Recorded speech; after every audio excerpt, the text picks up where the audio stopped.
जीवन में पीड़ा क्यों आती है? यह प्रश्न मनुष्य के हृदय में तभी उठता है जब वह थक जाता है, जब उसकी आंखों में प्रश्न भर जाते हैं और उत्तर कहीं दिखाई नहीं देते। पीड़ा तब नहीं आती जब जीवन सहज चल रहा होता है। पीड़ा तब आती है जब जीवन हमारी अपेक्षाओं के अनुसार नहीं चलता। और मनुष्य की सबसे गहरी भूल यही है कि वह जीवन से अपेक्षा करता है। वह चाहता है कि जीवन उसकी इच्छा के अनुसार बहे, उसके सपनों के अनुसार ढले, उसकी कल्पनाओं के अनुसार मुस्कुराए। लेकिन जीवन किसी की इच्छा से नहीं चलता, जीवन अपने नियमों से चलता है। जब मनुष्य इस सत्य को भूल जाता है, वहीं से पीड़ा का जन्म होता है। मनुष्य ने सुख को अपना अधिकार मान लिया है और पीड़ा को अन्याय। वो सोचता है कि सुख मिलना चाहिए क्योंकि उसने अच्छा किया है, क्योंकि उसने पूजा की है, क्योंकि उसने मेहनत की है। और जब पीड़ा आती है तो वो पूछता है कि मेरे साथ ही क्यों? ये प्रश्न ही मनुष्य की अज्ञानता को प्रकट करता है। जीवन में कुछ भी व्यक्तिगत नहीं है, न सुख व्यक्तिगत है न पीड़ा। जीवन एक विराट प्रवाह है, उसमें जो घटता है वह समग्रता से घटता है। लेकिन मनुष्य हर घटना को अपने अहंकार से जोड़ लेता है और वहीं से चोट लगती है। पीड़ा का पहला अनुभव तब होता है जब अपेक्षा टूटती है। अपेक्षा एक कोमल कांच की तरह होती है, बहुत सुंदर दिखाई देती है, लेकिन जरा सी ठोकर में बिखर जाती है। और जब वह बिखरती है तो उसके टुकड़े मन के भीतर गहरे धंस जाते हैं। मनुष्य को लगता है कि किसी ने उसे दुख दिया है, किसी ने उसका दिल तोड़ा है, किसी ने उसके साथ अन्याय किया है। पर वास्तव में किसी ने कुछ नहीं किया, केवल उसकी अपेक्षा टूट गई है। और अपेक्षा का टूटना अहंकार को सहन नहीं होता। सबसे गहरी पीड़ा अपनों से मिलती है, क्योंकि अपनों से हमने सबसे अधिक अपेक्षाएं बांध रखी होती हैं। उनसे हम चाहते हैं कि वे हमें समझे, बिना कहे समझे, बिना मांगे दे, बिना शर्त प्रेम करे। और जब वे ऐसा नहीं कर पाते तब मनुष्य टूट जाता है। वह सोचता है कि दुनिया तो पराई थी, लेकिन अपने भी पराए निकले। पर यह समझ नहीं आता कि सामने वाला भी उतना ही असहाय है, उतना ही अपूर्ण है जितना वह स्वयं है। मनुष्य दूसरों से पूर्णता की अपेक्षा करता है, जबकि स्वयं अपूर्ण है। यही विरोधाभास पीड़ा को जन्म देता है। मनुष्य पीड़ा को बाहर खोजता है। वह कहता है कि फलाओं ने मुझे दुख दिया, परिस्थितियों ने मुझे तोड़ दिया, भाग्य ने मेरे साथ छल किया। लेकिन यदि वह थोड़ा सा भीतर झांक सके तो पाएगा कि पीड़ा बाहर नहीं है, बाहर केवल घटनाएं हैं। पीड़ा उस व्याख्या में है जो मन उन घटनाओं को देता है। एक ही घटना किसी के लिए सीख बन जाती है और किसी के लिए घाव। फर्क घटना में नहीं, देखने वाले की चेतना में है। मनुष्य का मन सुरक्षा चाहता है। वह चाहता है कि जीवन स्थिर रहे, रिश्ते स्थिर रहे, परिस्थितियां स्थिर रहे। लेकिन जीवन का स्वभाव परिवर्तन है, जो बदलता नहीं वह जीवित नहीं है। जब जीवन बदलता है और मन सुरक्षा चाहता है तब टकराव होता है। उसी टकराव का नाम पीड़ा है। मन कहता है ऐसा नहीं होना चाहिए था और जीवन कहता है यही होना था। इस संघर्ष में मन हारता है और हार को वह पीड़ा कहता है। पीड़ा का एक बड़ा कारण यह भी है कि मनुष्य अपने भीतर के भावों को दबाता है। वह रोना चाहता है लेकिन मजबूत दिखना चाहता है। वह कहना चाहता है लेकिन चुप रह जाता है। वह टूट गया होता है लेकिन मुस्कान ओढ़ लेता है। यह दबाव भीतर धीरे धीरे जहर बन जाता है और एक दिन वह जहर पीड़ा के रूप में फूट पड़ता है।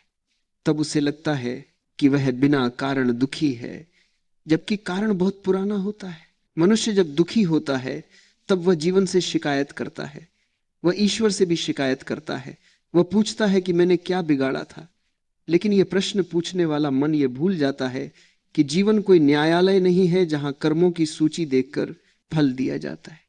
जीवन एक पाठशाला है और हर अनुभव एक पाठ है। पीड़ा भी एक पाठ है, लेकिन जो इसे दंड समझ लेता है वह सीख नहीं पाता। पीड़ा के समय मनुष्य अकेला पड़ जाता है। भीड़ में भी उसे अकेलापन महसूस होता है। क्योंकि उस समय वो स्वयं से दूर होता है। वह अपने दुख को समझने के बजाय उससे लड़ने लगता है। वह उसे मिटाना चाहता है, दबाना चाहता है, भूल जाना चाहता है। लेकिन जो अनुभव दबाया जाता है वह समाप्त नहीं होता, वह और गहराता है।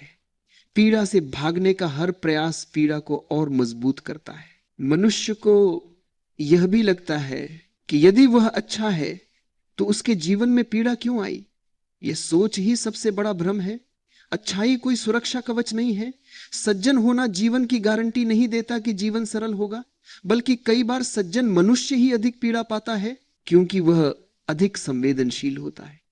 उसकी त्वचा मोटी नहीं होती, उसका हृदय खुला होता है, और खुले हृदय पर चोट जल्दी लगती है। जीवन की अनिश्चितता मनुष्य को भयभीत करती है। वो भविष्य को जानना चाहता है, नियंत्रित करना चाहता है, लेकिन भविष्य धुंध है, और जो धुंध से डरता है वह हर कदम पर पीड़ा अनुभव करता है, क्योंकि वह वर्तमान में नहीं जी रहा, वह उस डर में जी रहा है जो अभी घटा भी नहीं है। यह डर भी पीड़ा का ही एक रूप है। पीड़ा तब भी आती है जब मनुष्य स्वयं को दूसरों से तुलना करता है। वह देखता है कि किसी और का जीवन अच्छा चल रहा है, किसी और को सुख मिल रहा है। वो अपने जीवन को कमतर समझने लगता है, लेकिन वह यह नहीं देखता कि हर जीवन की अपनी यात्रा है। तुलना जीवन की हत्या है, और जो तुलना करता है वह कभी संतुष्ट नहीं हो सकता। पीड़ा का सबसे बड़ा कारण यह है कि मनुष्य जीवन को समझना नहीं चाहता, वह केवल उसे अपने अनुसार ढालना चाहता है। वह जीवन से संवाद नहीं करता, वह आदेश देता है, और जीवन आदेश नहीं मानता। जब आदेश नहीं मानता तब मनुष्य क्रोधित होता है, दुखी होता है, टूट जाता है। यह टूटना ही पीड़ा है। इस सब के बीच एक गहरा रहस्य छिपा है जिसे मनुष्य देख नहीं पाता।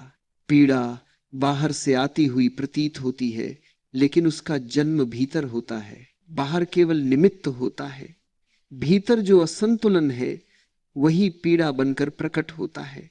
यदि भीतर संतुलन हो तो वही घटनाएं बोध बन जाती है। मनुष्य पीड़ा को अपने अस्तित्व का शत्रु समझता है। वो कहता है कि पीड़ा से मुक्ति चाहिए, लेकिन उसने कभी यह नहीं पूछा कि पीड़ा उसे कुछ कहना तो नहीं चाहती। वह सुनने के बजाय लड़ता है, और जो सुनना नहीं चाहता वह बार बार वही पाठ दोहराता है। इसलिए पीड़ा लौट लौट कर आती है जब तक कि उसे समझा न जाए। पीड़ा का यह पहला पक्ष है जहां मनुष्य उसे गलत समझता है, जहां वो उससे भयभीत होता है, जहां वो उसे अभिशाप मानता है। इसी गलत समझ के कारण पीड़ा और गहरी होती चली जाती है। जब तक मनुष्य पीड़ा को केवल दुख मानता रहेगा, तब तक वह उससे बाहर नहीं आ सकेगा, क्योंकि बाहर निकलने का द्वार भीतर है, और भीतर जाने के लिए साहस चाहिए। यहीं तक मनुष्य की सामान्य यात्रा है। यहां तक वह रोता है, शिकायत करता है, थक जाता है, लेकिन इसी थकान में, इसी टूटन में एक संभावना छिपी होती है। वही संभावना आगे के मार्ग की ओर संकेत करती है, लेकिन उसे देखने के लिए आंख नहीं, चेतना चाहिए, और चेतना अभी सोई हुई है। जब मनुष्य थक जाता है, जब उसके सारे तर्क गिर जाते हैं, जब शिकायत करते करते उसकी आवाज भी चुप हो जाती है, तब पहली बार उसके भीतर एक मौन उतरता है। यह मौन कोई अभ्यास से नहीं आता, यह हार से आता है, और यही हार वास्तविक शुरुआत होती है।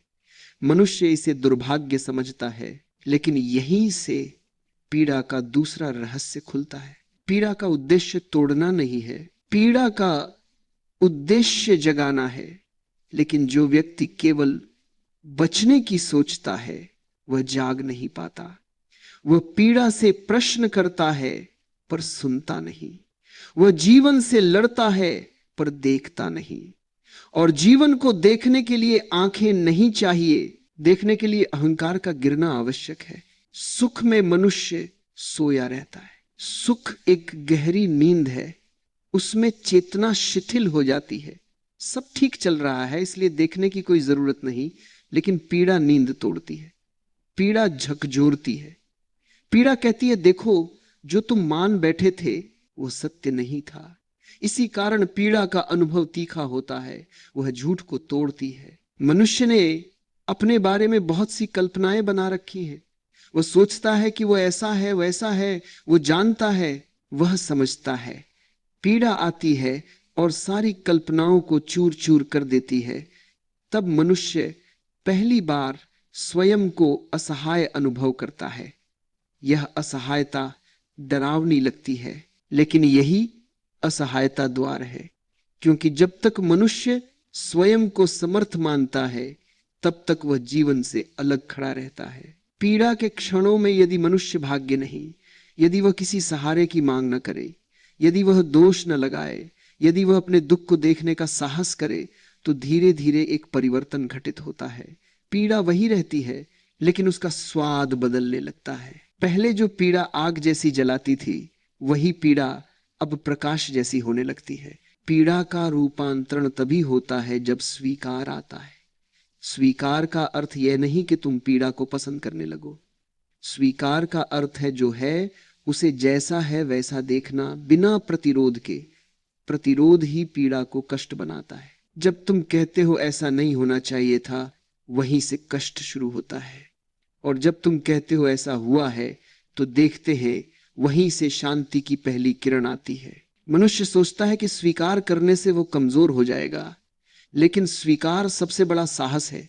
भागना कायरता है, शिकायत करना आसान है, स्वीकार करना कठिन है, और जो कठिन है वही मूल्यवान है। स्वीकार में अहंकार नहीं टिक पाता। अहंकार कहता है मेरे साथ ऐसा क्यों हुआ, स्वीकार कहता है ऐसा हुआ है। जैसे जैसे स्वीकार गहरा होता है, वैसे वैसे पीड़ा का बोझ हल्का होता जाता है।